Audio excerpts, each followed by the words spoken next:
Well, the SEC commissioner says he's looking forward to working with the new Big Ten commissioner, Tony Petitti. But should Petitti be all open arms in working with the SEC? You are Locked On Big Ten, your daily podcast on the Big Ten Conference.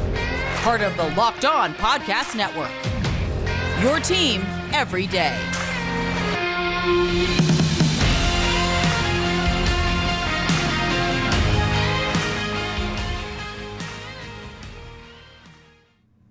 Hey there, you're tuned into Locked On Big Ten. I'm your host, Nate Dickinson, and thank you for making us your first listen every single weekday as part of the Locked On Podcast Network. Our show, as well as shows for almost all of the schools around the Big Ten, are available as part of our network, with shows coming out every single weekday to keep you updated on everything going on with your teams. I'm Nate Dickinson at Nate with Sports on Twitter. Be sure to follow this show wherever you get your podcasts, on YouTube and on Twitter at Locked On Big Ten. 10 at the end when you're typing it out, not TEN. Our show today is also brought to you by FanDuel Sportsbook, official sportsbook of Locked On. Make every moment more. Visit FanDuel.com/LockedOn today to get started. So the question today is, should the Big Ten be working with the SEC here, as these two conferences are taking a clear step up on everybody else? What should they do relative to each other, as the SEC says at least it's looking forward to working with the Big Ten? If you ask me, I don't know if the Big Ten should be so ready to just say, all right, SEC, we'll work with you here in making sure that we are all getting better. But first, let's get into what is bringing this into the headlines. Greg Sankey, the commissioner of the SEC, he was quoted and was, just on the broadcast at the SEC baseball championship game. And on that broadcast asked about the new Big Ten commissioner and working with him.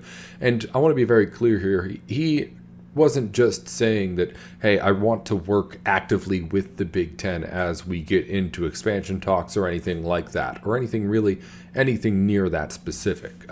All that he said was that he had enjoyed working with Petitti in the meetings he had already been in him with, and phone calls and things like that, and was looking forward to continuing to work with him. And if you ask me, the context was just that kind of a capacity.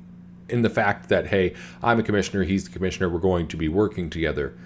I'm looking forward to doing that, is what I think was really said here by Sankey. There were headlines and stuff of people making it seem like, at least I thought, they were making it seem like the SEC was saying, hey, let's work with the Big Ten in what's going on in college sports. That's not really what was said here. But it's a good starting off point, so we'll talk about it. What I think is that if you're the Big Ten right now, you want to do something that's not necessarily keeping your enemies closer, but you definitely want to keep an eye on what the SEC is doing. So I think for a moment, having them at least not be outright explicit enemies is something that's good for the conference. But as a whole here, if I'm looking big picture, I'm thinking that the Big Ten has a chance, if at some point this does get to a point where the Big Ten and SEC are competing with one another, I think there's a legitimate chance here that the Big Ten can win that battle.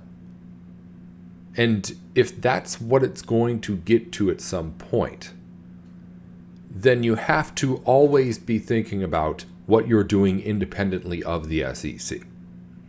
So I don't think the Big Ten is anywhere near a point where they're saying, hey, SEC, let's collaborate on what we're doing here as conferences. And I don't think the SEC is really anywhere near that point either. But I think both of these conferences right now are at a point where it's kind of a really, really low stakes, mutually assured destruction kind of thing, where I think both the SEC and the Big Ten realize that whatever the next move is that's being made, it has to be at the very least a move that doesn't put you behind. You have to make a smart move. You have to make the right move here with whatever you're doing next, with whatever schools you choose to bring in with expansion, with whatever you choose to do with your media rights deal, even though the SEC and Big Ten both have theirs pretty well knotted up right now. But whatever is going to happen next around them in the world of college sports, they know that something is going to happen.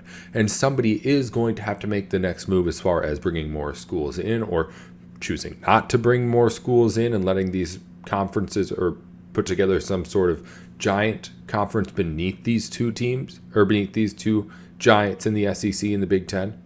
But those are conversations for another day. I think what these two conferences are realizing is that there is legitimately something here where they think both of them, if it were to get to a battle between the two conferences, would be able to win. I think the Big Ten thinks that it can win that battle. I think the SEC thinks that it can win that battle, and both conferences have reason to believe it. The SEC's been on top for a very, very long time. The Big Ten has the opportunity with more money coming in, and to be quite honest, its football teams are peaking at the perfect time to be able to take advantage of that extra money coming in. And they could very easily leapfrog the SEC in just what they're going to be able to do financially, we already know, but what it does on the athletics field as well, too, and the product it puts together. The Big Ten and SEC both have reason to believe that they will win that fight, but I think they both also understand what the risk is in making a move that goes wrong. Because right now you've had nothing but home runs. Oklahoma and Texas joining the SEC, that's a home run move. USC and UCLA joining the Big Ten, that's a home run move too. There's a question mark behind whether or not Washington and Oregon would be a huge home run like USC and UCLA would be. And that's why I think the Big Ten hasn't done it yet. The SEC is the same way. They have schools in the Atlantic Coast Conference that they could go after and try to poach away.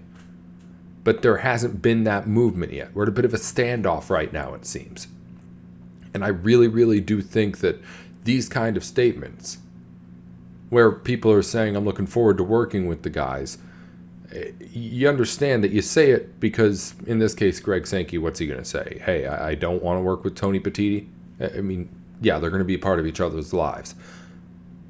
But you have to understand that both of these guys, no matter how collaborative it may even get in what they say and what they may start doing, they're always going to be thinking about their individual conferences first. And it's undeniable that right now, everyone has to be thinking about way, way down the road. If you're one of these two conferences, we want to end up on top. Because there's a real possibility, as all of this starts to move into motion here, that there could be just one big super conference way down the road. And the Big Ten wants to be that, and the SEC wants to be that. And if I'm the Big Ten right now, I'm saying, no, I like our position. So, yeah, we'll play nice for the moment. But once things do start to get competitive, the Big Ten isn't going to be some sort of little brother that says, hey, let's all work together here. No. I think both of these conferences are going to try and take when that situation comes about, if and when. And I think the Big Ten has enough leverage right now, with the advantage it's going to get with this money from the media, to really, really be able to make a run at the top spot if that day does come sooner rather than later. But again, this is all more speculation than anything else. And I think the most important thing is to not overplay what Greg Sankey said. He wasn't saying, hey, Big Ten, let's work together and making sure that we're doing the right things for each other while everybody else figures things out. No, he was just saying that, hey, he's a commissioner, I'm a commissioner. We're going to be working together. I look forward to working together like that. Coming up, we're going to talk a little bit more here about what's going on with Big Ten this fall on the football field. A whole lot that we'll talk about for 5-10 years from now, whenever actually something does happen, or honestly, whenever another rumor comes up. I'm sure we'll discuss it here on the show. But next, we'll get into some predictions for this upcoming football season. Athlon has released its all-conference teams. We already told you on the show the official numbers as to who led the way in the Big Ten. But I'll give you my few takeaways that I had as I looked up and down a long list of all Big Ten players. That's coming up here on Locked On Big Ten. Before we get into any of that, though, It's the NBA playoffs. The NBA finals are here, Heat and Nuggets, and now is the perfect time to make a fast break over to FanDuel Sportsbook, where new customers can get a no-sweat first bet of up to $2,500. Yeah, that's a different number than before, a bigger one, if you haven't been paying attention. $2,500 back in bonus bets if your first bet doesn't win. You can bet that on the NBA finals. You can bet that kind of money on a future in college football. Bet it on any of the golf that's going on right now. It is prime time betting on golf season with their full rotation into the PGA Tour at the moment.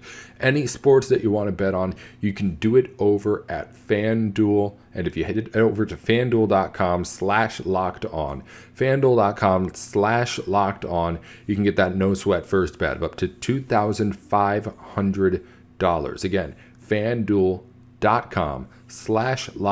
FanDuel, the number one sportsbook in America and official sports betting partner of the NBA. Let's continue along with the show here. I want to talk a little bit about the Athlon All Conference teams released. I want to first preface this by saying I don't put much weight on these All Conference teams.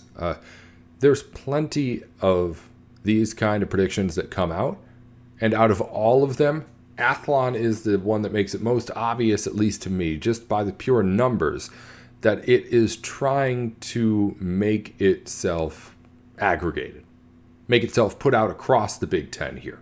Because it puts out not just one, not two, not three, but 4 all-conference teams for the Big Ten.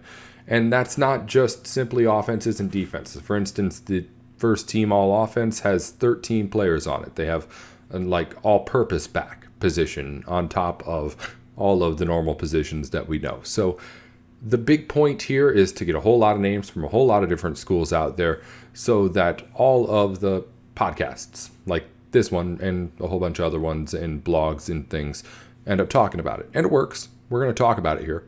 But I do just always take that into consideration when I'm going into this, because I don't think it really changes what they're putting in here. It's still valuable. It's still something we can talk about. It's not like I really think they're putting people in certain spots just to get the clicks. But it is, again, just a reminder that when you're putting out 4 full teams of all Big Ten players, you're trying to appeal to everybody. So let's get into things, though, in the nitty-gritty of it. We already gave the official numbers earlier on the show on a previous date. Ohio State led the way with 20 players across the board on these teams. Michigan State 17, Penn State 13, Iowa 12, Illinois 11. Those were all the schools that got double-digit players here. And I had a couple of notes that I just wanted to highlight as I went up and down this list. If you want to look at the whole list, I'm not going to mention, of course, all the names here. You can go look and see which players from your school made it. But first thing I wanted to note, there's an obvious uncertainty here across, I think, the board in what's going to happen in the Big Ten West, just based off of the numbers that you have here. Because you have a school in Iowa and a school in Illinois, which aren't leading the way as far as who's the odds-on favorite to win the Big Ten West. We talked about FanDuel. Wisconsin right now would be our odds-on favorite to win the Big Ten West. But Iowa and Illinois do have those experienced players. And I do think there's an overall bias here towards players who have experience. They flat out say, Athlon does, when they're talking about this, that they also put in how they think these players are going to project out. It's not only about what they've done in the past, but I think when I've looked up at these names in the list, there's been a pretty clear sway towards people who at least played decent Big Ten football already, which I'm fine with, but I do kind of see that as I look up and down here. The biggest example of that is the fact that on the second team All Big Ten, your quarterback is Taulia Tagovailoa. Now, I'm someone who likes Taulia. He's somebody who has proven himself as a guy who can put up big numbers in the Big Ten. And he's going into what will be, I guess, his 3rd year now of being a guy who has always been able to put up those big numbers, but has never been able to put up the consistency to really make Maryland an interesting team in the Big Ten. It's hard to do it over on that side of this conference, but Maryland has never really done it in a big part because Tagovailoa's numbers have been big, but not necessarily a huge, huge factor in helping them win more football games, I'd say. If he can take a step up here, then sure, he could be the second team all Big Ten quarterback. And when you look at the list of guys, yes, there is really not that many choices that you could say definitively would go above him. J.J. McCarthy's first team all Big Ten right now. Tagovailoa comes in second. And then you have Ohio State quarterback, I believe they put McCord in, and then Drew Aller at the fourth team. Guys who just don't have snaps yet. So you see that bias again there, but I'm just would be much more comfortable saying that Drew Aller is going to be better than Tua Tagovailoa than I would be betting on Tagovailoa being the second best quarterback in the Big Ten. I would take a guy like Drew Aller than that. I mean, if it's between Tagovailoa and somebody else in the field, you're obviously taking the field in that situation. Whether it be one of the transfer quarterbacks that are coming in, one of these new quarterbacks that are taking over at so many of these schools, I would be willing to bet that one of them is going to be the second best quarterback in this conference behind J.J. McCarthy. That's just, I think, obvious. So having Tagovailoa at that spot, I think was just, again, maybe giving a nod to the fact that he's been there and has been throwing the ball at Big Ten schools for a really, really long time. But I think he's proven that he just has a ceiling that isn't that kind of high. And somebody else is going to surpass him in this Big Ten football season. I think he could be really good. I think he'd be third best quarterback in the Big Ten. But to think that he beats out everybody else in the conference outside of J.J. McCarthy is just a little bit too much for me to be able to wrap my head around, I guess. The other big note I made was that out of this list, Michigan and Ohio State dominate the first team offense. They put 5 players each on that first team offense out of the 13 total that were on that team. Quarterback and running backs go Michigan's way, of course. Pass catchers go Ohio State's way. Both teams have multiple players on the offensive line that get this first team nod.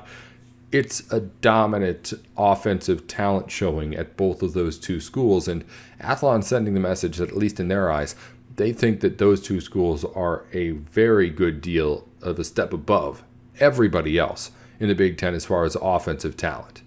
Does that mean that it gets them all the wins against everybody else? I don't know, but it certainly worked in recent years. I believe that's all I had. At the very least, there weren't a lot of risks taken by the people who made this list over at Athlon. As I said, a preference, I think, given to the people who had definitely played before. So if you go and look at Athlon's site, and you can, at all the names and just search for the people at your school, don't be surprised if maybe somebody who you're hoping to have a breakout season is ranked a little lower than you may have expected. It's just something that I think they were smart in doing. It's not a dumb thing to put people who have been out there on the field up top. But that's at least a little bias that I saw on the list there. Let's wrap things up by taking a look at all the news from around the Big Ten. This posted by Sports Illustrated, I believe it was their Michigan Sports Illustrated site. But Michigan just dominated Big Ten championships this season. According to the Sports Illustrated blog, Michigan won 13 conference championships in the 2022 and 23 season. That's 8 more than the next best school in the Big Ten. Michigan always does a really good job there. In NBA news, some Big Ten alumni heading to the NBA in the coaching ranks. Connor McCaffrey is joining the Indiana Pacers staff. He's going to apparently help run the scout team and also work in film study as well with players. And also unfortunate news in the Big Ten. Former Michigan State football coach Denny Stoltz has passed away. He won 126 games in 21 years as the Michigan State head coach. He was the 1974 Big Ten Coach of the Year.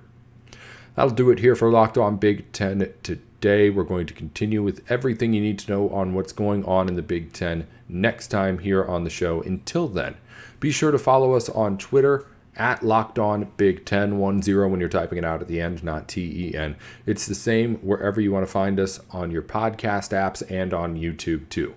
I'm Nate Dickinson at Nate with Sports with Locked On.